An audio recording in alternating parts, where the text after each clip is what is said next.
Bar council Uttar Pradesh Prayagraj चुनाव का डंका बजा। देश के सभी अधिवक्ताओं में खुशी का माहौल। अपने अपने सदस्य को चुनाव जिताने में अपनी कमर कस ली है। बार काउंसिल चुनाव में नरेश चंद्र त्रिपाठी ने देश के सभी अधिवक्ताओं से अपील की कि वे अपना प्रथम वरीयता मत क्रम संख्या 181 पर प्रदान करें। नरेश त्रिपाठी का कहना है कि अगर वे चुनाव जीतते तो सबसे पहले कमजोर वर्ग के अधिवक्ताओं के लिए काम करेंगे और विधिक व्यवसाय को ऊंचे मुकाम तक पहुंचाने की कोशिश करेंगे। जिले के अधिवक्ताओं में उनके समर्थन में खासा उत्साह है और उनका मानना है कि नरेश त्रिपाठी कानपुर नगर की आवाज को मजबूत करने की क्षमता रखते हैं और अधिवक्ता हितों के लिए हमेशा साथ खड़े रहते हैं। हम नरेश चंद्र त्रिपाठी, पूर्व अध्यक्ष, पूर्व महामंत्री, Kanpur bar association, Uttar Pradesh bar council में सदस्य पद का प्रत्याशी हूँ। मेरा क्रमांक संख्या 181 है। हम अधिवक्ताओं के मान सम्मान गौरव की लड़ाई लड़ने हेतु और अधिवक्ता भाइयों के अधिकार वापस दिलाने हेतु ये चुनाव लड़ रहा हूँ। हमारा पूर्व में इतिहास रहा है। 9-10 में मैं जब कानपुर बार एसोसिएशन का जनरल सेक्रेटरी था तो एक जिला जज, बदतमीज जिला जज के खिलाफ हमने मिशन चलाया जिसमें पुलिस ने लाठीचार्ज किया, मेरा सर फट गया था। उसके बाद में लोकसभा में क्वेश्चन उठा और माननीय उच्च न्यायालय का हमने घेराव कराया। उत्तर प्रदेश अधिवक्ताओं का सम्मेलन बुलाया। फलस्वरूप डिस्ट्रिक्ट जज, डीएम, एसएसपी तीनों का ट्रांसफर हुआ। 2022 में जब मैं अध्यक्ष था तो मेरे खिलाफ 7 जस्टिस से कंटेम्प्ट हुआ, जिसमें मैंने भरी अदालत में कहा कि मैं किसान का बेटा हूँ, मगर जेल चला जाऊँगा, मेरा लाइसेंस रद्द हो जाएगा तो हम खेती किसानी करके खा लेंगे। वहीं पे जस्टिस जब बहुत परेशान हो गए और मैं दबा नहीं, उनसे डरा नहीं, इस पर उन्होंने कट्टा गुरु मुझको कहना शुरू कर दिया। तो मैंने रिवाल्वर अपना लाइसेंस ही दिखा दिया कि मैं कट्टा गुरु, आप गलत कह रहे हैं, मैं तो रिवाल्वर लाइसेंस ही रखता हूँ, मैंने 2 डकैत मारे हैं और मैं वीरता पुरस्कार प्राप्त व्यक्ति हूँ।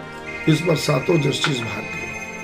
हमारा इतिहास रहा है कि हमने आज तक खूब लड़ाई वकीलों के हित में लड़ी है, चाहे गोरखपुर हो, चाहे बलिया हो, चाहे बस्ती हो, चाहे बनारस हो, चाहे लखनऊ हो, चाहे हापुड़ हो, चाहे मेरठ हो, चाहे गाजियाबाद हो। कोई भी जिला ऐसा नहीं है जहाँ पर अगर वकीलों पे कोई संकट आया है और नरेश त्रिपाठी ना पहुँचे हों। और पहुँच के मैंने उत्तर प्रदेश सरकार से, पुलिस प्रशासन संघर्ष करने का काम किया है। मैं लोगों को भरोसा दिलाता हूँ कि अगर मैं इस पद पर चुना गया, आप लोगों ने मुझे 181 में भरपूर आशीर्वाद समर्थन दिया, तो हम आपके मान सम्मान और गौरव की लड़ाई लड़ेंगे, आपके अधिकार वापस दिलाएंगे। जैसे कि नरेश जी, कुछ अधिवक्ता जाते समय एक्सीडेंट हो जाता है, उनकी मृत्यु हो जाती है और उसके लिए कोई भी सहारा नहीं रहता है।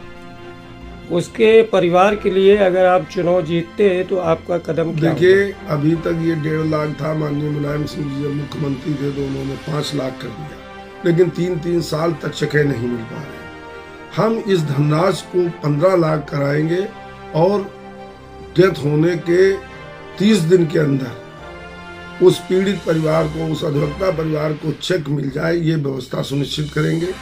साथ ही प्रयास करेंगे कि उनके परिवारों को की शिक्षा फ्री कराई जाए और उनको शिक्षा फ्री मिले।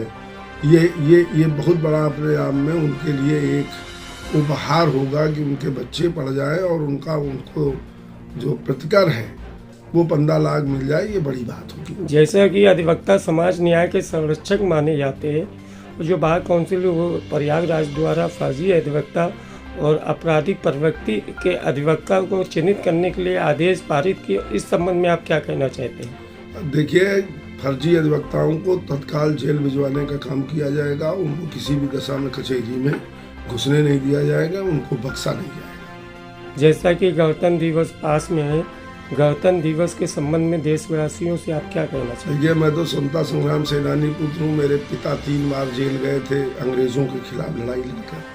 और गणतंत्र तो हमारा महापर्व है। होली दीपावली से भी बड़ा पर्व हमारा गणतंत्र और स्वतंत्रता दिवस है।